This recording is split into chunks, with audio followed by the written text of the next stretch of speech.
Buenos días a todos. Muchas gracias por venir a esta última rueda de prensa de Ciudadanos del año 2018. Vamos a hacer una valoración de diversos temas de actualidad. Vamos a empezar con la valoración del discurso del presidente de la Generalitat, del señor Torra, que hizo ayer. No sé si ustedes tuvieron la oportunidad de seguirlo, pero en realidad fue una ratificación del golpe. El señor Torra no hizo un discurso de final de año, hizo una nueva llamada a la sublevación, al conflicto y a seguir con el golpe contra la democracia. Eso es lo que tenemos al frente de la Generalitat de Cataluña, una llamada a la sublevación, una llamada al conflicto, una llamada a seguir con el golpe contra la democracia. Y mientras Sánchez siga blanqueando al señor Torra y a su gobierno, nosotros vamos a seguir en manos de un peligro público, porque el señor Torra es un auténtico peligro público al frente de la Generalitat de Cataluña. Le dio absolutamente igual la realidad social de los catalanes. No hizo ninguna referencia ni ningún diagnóstico de los principales problemas que tenemos en Cataluña. Hizo un discurso, de nuevo, monotemático, procesista, insisto, haciendo una llamada clara, nítida a la sublevación. Esto es lo que tenemos al frente de la Generalitat de Cataluña. Llamadas al conflicto, llamadas a los CDR, a los violentos a que aprieten, llamadas a seguir con el golpe contra la democracia que se inició hace más de un año. Insistimos, estamos en manos de un peligro público que se mantiene en el poder gracias a Sánchez, porque Sánchez le necesita. Cuando un presidente del Gobierno de España necesita que al frente de la Generalitat esté un peligro público, para seguir en Moncloa tenemos todos los españoles un problema. Porque, insisto, el señor Sánchez tiene un problema, porque cuando los únicos que quieren que el señor Sánchez siga siendo presidente del Gobierno son los que quieren romper España, el señor Sánchez tiene un problema. Pero lo tenemos todos los españoles cuando, además, estos señores que quieren romper España son un auténtico peligro público para la convivencia en Cataluña. La verdad es que el año 2018 empezó de otra manera. Si ustedes recuerdan, empezamos anunciando un acuerdo presupuestario entre el Gobierno del Partido Popular y el Partido de Ciudadanos que estaba en la oposición, y fueron buenas noticias para los españoles, porque fueron unos presupuestos aceptados por Europa, unos presupuestos que cumplían con el déficit, unos presupuestos que bajaban los impuestos a la clase media y trabajadora, unos presupuestos que aumentaban los permisos de paternidad, que aprobaban una ayuda de 1.000 euros al año para las familias con niños escolarizados en las escuelas de 0 a 3 años, se inició la equiparación salarial de fuerzas y cuerpos de seguridad, se bajó el IVA cultural, se aumentó en un 80% los recursos para el corredor mediterráneo. Estas eran las noticias que teníamos a principios del año 2018. Hoy tenemos un gobierno débil. Hoy tenemos al sanchismo gobernando España. Hoy tenemos a un gobierno que depende literalmente de Bildu, de Torra, de Rufián y de Puigdemont para seguir en Moncloa. Y tenemos a un presidente que, de tanto usar el Falcon, pues no ve la realidad de los españoles. Quizás a 10.000 pies con el Falcon no se ve cuál es la realidad de España y la realidad de millones de españoles. Pero este gobierno no se sostiene más.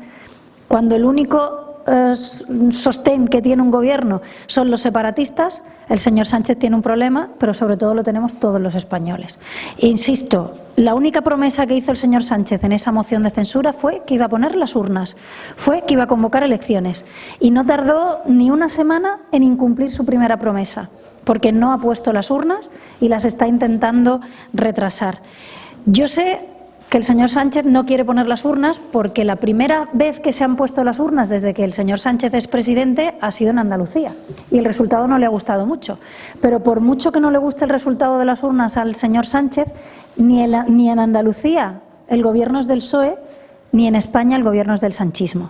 Así que cumpla con su obligación, que cumpla con su promesa y que cumpla con lo que pide una inmensa mayoría de españoles, que es poder ir a las urnas de las elecciones a decidir el futuro de este país. Y allí se valorará si los españoles quieren que los presupuestos generales del Estado se negocien en la cárcel por Junqueras, si quieren que el Gobierno de España esté en manos de Torra, de Rufián, de Bildu. Allí los españoles decidiremos muchas cosas cuando el señor Sánchez quiera cumplir su promesa, porque lo prometió él y nadie más, de poner las urnas de las elecciones en cuanto llegara al poder. El sanchismo cada vez tiene menos respaldo. Por eso el señor Sánchez no quiere poner las urnas, porque tiene miedo a los españoles, porque en Andalucía se llevaron un buen susto, Y lo que se pensaban que iba a ser para siempre del PSOE, que fue Andalucía, resulta que no era del Partido Socialista, sino que era de 7,5 millones de andaluces. Y desde luego en Andalucía los andaluces pidieron cambio y van a tener cambio.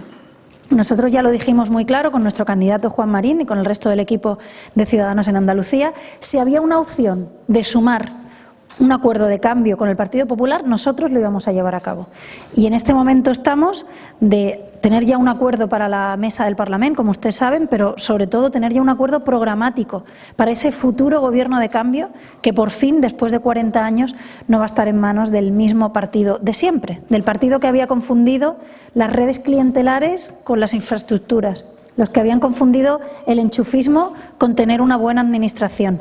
Y eso es lo que vamos a hacer, vamos a revertir todo el daño que a Andalucía le ha hecho los 40 años del Partido Socialista y vamos a abrir una nueva etapa, que es lo que han pedido los españoles. Pero insisto, no solo es necesario el cambio en Andalucía, también es muy necesario abrir una nueva etapa de cambio en toda España. Y mañana empieza un nuevo año, el año 2019, un año que está lleno de oportunidades históricas para este país. Tenemos elecciones europeas, tenemos elecciones municipales y autonómicas en muchas autonomías de nuestro país y deberíamos tener elecciones generales, que es, insisto, lo que prometió el señor Sánchez cuando llegó a Moncloa, gracias a una moción de censura apoyada por Bildu, Torra, Puigdemont y Torra. Si el señor Sánchez cumple su promesa, si el señor Sánchez hace lo que debe y hace lo que le pide la inmensa mayoría de españoles, este año puede ser un año histórico para España, porque necesitamos reformas urgentes. Este es un gran país, pero necesita grandes cambios y grandes reformas, y no podemos quedarnos atrás. Nosotros ya lo dijimos, en el anterior ciclo electoral, Ciudadanos fue un partido responsable, un partido que desde la oposición ha dado estabilidad, como hemos visto en Andalucía. Ha impulsado cambios importantes, como también hemos visto en Andalucía, eliminando el impuesto de sucesiones, eliminando 31 chiringuitos políticos, bajando los impuestos a la clase media andaluza, subiendo los recursos para sanidad y educación. Pero en este nuevo ciclo electoral, Ciudadanos va a liderar el cambio desde los gobiernos. ¿Estamos preparados para gobernar? El primer sitio donde estoy convencida que lo vamos a ver va a ser en Andalucía, pero el gobierno andaluz va a ser el primero de muchos gobiernos de Ciudadanos. Estamos preparados, insisto, con un proyecto reformista, un proyecto de centro, un proyecto europeísta y un proyecto, sin duda, que va a huir de la confrontación y va a huir del servilismo al nacionalismo, que es lo único que ha hecho el bipartidismo en los últimos años. Estos eran los temas que les quería comentar, pero si tienen cualquier pregunta de actualidad, estoy a su disposición. Sí. El gobierno ha medio autorizado, entre comillas, las embajadas catalanas, ¿no? Diciendo que si están dentro de la ley y de la Constitución, que no le parece un poco mal, que le parece. Que el sanchismo nos va a costar muy caro a todos los españoles y sobre todo a los millones de catalanes constitucionalistas. Que se pueda dedicar dinero público para insultar a España y para intentar destruir a España desde el extranjero es una aberración democrática. Y por supuesto que el Gobierno de España tiene mecanismos para evitar que se siga destinando recursos públicos para intentar romper nuestro país desde fuera del país. ¿Pero qué pasa? Que el señor Sánchez, para seguir utilizando el avión y el helicóptero, necesita al señor Torra. Entonces no quiere hacer enfadar al señor Torra. El hecho de que el Gobierno de España esté mirando para otro lado contra los abusos del nacionalismo, lo estamos pagando todos los españoles. Pero sobre todo, le digo que los catalanes no independentistas, que estamos siendo entregados como un botín, con un lacito, a Torra para que el señor Sánchez siga en Moncloa. Es una aberración que el dinero de todos los catalanes y por tanto también de todos los españoles se pueda dedicar para intentar destruir a España desde fuera de España con las embajadas separatistas. Se está destinando nuestro dinero a cosas absolutamente ilegales, se está enchufando en la administración a huidos de la justicia, se está violando sistemáticamente los derechos de millones de catalanes y el señor Sánchez lo único que hace es blanquear a Torra porque le necesita para seguir en Moncloa. Cada día que este país sigue gobernado por el sanchismo de las manos de Torra es un día en el que se violan los derechos de millones de personas. Por tanto, hay que poner ya fin a este gobierno que lo único que hace, insisto, es poner en peligro un proyecto de futuro y un proyecto de convivencia entre todos los ciudadanos. ¿Alguna cosa más? Sí, ha valorado usted el impulso del señor Torra. Me gustaría si pudiera hacer también una valoración del que ha dado Susana Bueno, el señor Juan Marín hará ahora una valoración de lo que dijo ayer la señora Susana Díaz. Creo que también ayer hizo un adelanto de esa valoración por redes sociales. Lo único que le puedo decir es que el Partido Socialista tiene que aceptar su derrota. Tiene que aceptar que los andaluces han desalojado por fin al Partido Socialista de la Junta de Andalucía y que la señora Susana Díaz lo que tendría que hacer, insisto, es aceptar que ya no va a seguir al frente de la Junta y que vaya haciendo las maletas de San Telmo, que ya es hora, después de 40 años de monopolio socialista en el conjunto de la sociedad andaluza.